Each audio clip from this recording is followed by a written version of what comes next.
the Ice Beer Project. What you know about that? Mickey's Ice Brewed Ale. What you know about that? Oh dear. Bought this in Florida. They don't have 40-ounce bottles in Florida. Only 32-ounce. And this is one of the new shatterproof plastic bottles. Okay. When did Mickey's Ice Brewed Ale 5.8% alcohol debut? We don't know. Sometime in the mid-90s apparently. 157 calories. Not bad. I wanted to get this when I was on the road trip last week in Florida. And I had this feeling. I said, well, I haven't seen it at a few stores I stopped at.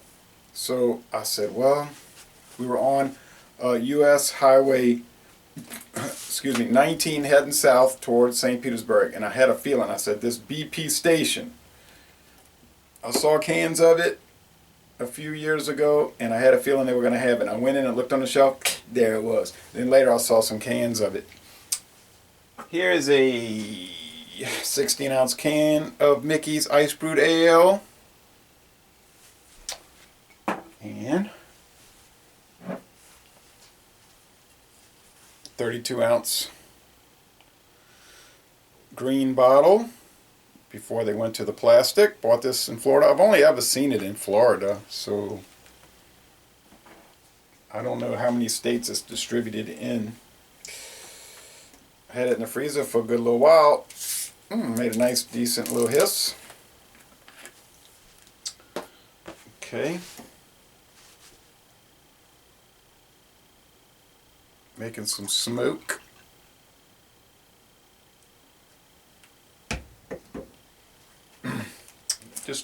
Just to show you a few things here.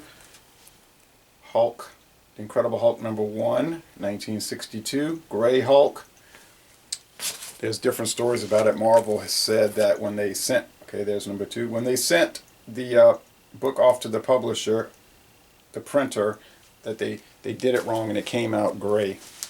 And then they corrected it for the other, subsequent issues. I think, now Marvel said that 1978, I think. I think what happened was they put him out in gray, and they didn't like the gray, and they just decided to change it to green and never explained it.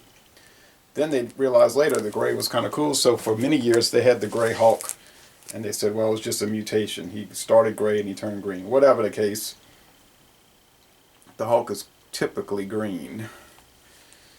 And you see these issues, and here's #6. So Hulk came out bi-monthly, every other month, only for 6 issues, and it was not popular. They kept changing.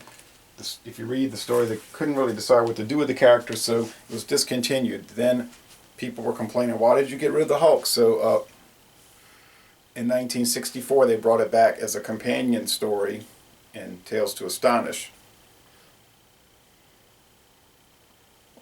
And then in 1967 launched the independent Hulk, Incredible Hulk series, which is still being produced today in different formats. Okay, but continuous since 64. Hulk has been continuously published since 1964. Okay. Not much head, but I don't ever get much of a collar of foam or a head of foam with these wide brim chalice glasses, or as they call them down here, schooner glasses.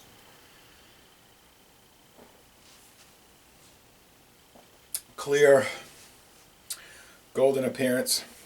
It's got your classic malt liquor flavor, which is, in Miller's case, the corn, grits, some barley, a little hop touch, just a little for balancing.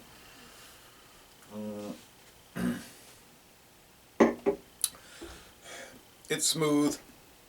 5.8% alcohol. It's not going to hit you too hard, okay? Now this might be a crap beer, you might say, but it won a bronze medal in 2008 at the World Beer Cup, a silver medal in 1999 and 2007 at the Great American Beer Festival, and a gold medal at the 2000 World Beer Cup. So it's terrible, you know, Rate Beer and Beer Advocates say it's terrible, but it did win 4 medals. But you see, the Great American Beer Festival and the World Beer Cup, they grade beers according to style. So they're not putting Milwaukee's best, Milwaukee's best, another one I'm going to be looking at soon. They don't put Mickey's Ice Brewed Ale up against Westmalle or Trappist Roquefort 8, you know, something like that. They're putting it up against other malt liquors. So you're never going to see these win best in show, but they do win best in the style, and it's a blind challenge. The judges don't know which malt liquor they're drinking. They know what category it is, and they're grading it accordingly. So you have to take that into account. And a lot of people, they don't seem to understand that you review beers by style. Not that anyone is under an obligation to like a certain style either.